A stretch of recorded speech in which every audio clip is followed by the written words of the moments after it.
তুমি ইতিহাস পড়ে দেখো, হামান কারুন নমরুদেরা কেন অপমানিত।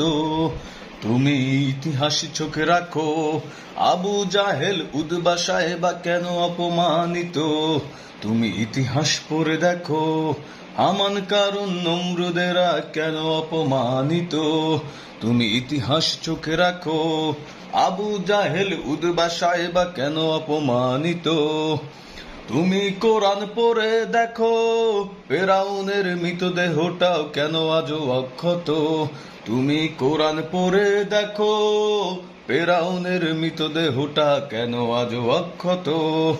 যদি তোমার চলন বলন তাদেরই মতো হয়, যদি তোমার চলন বলন তাদেরই মতো হয়, তবে তোমারও তেমন পরিণতি হবে জেনে রেখো নিশ্চয়, তবে তোমারও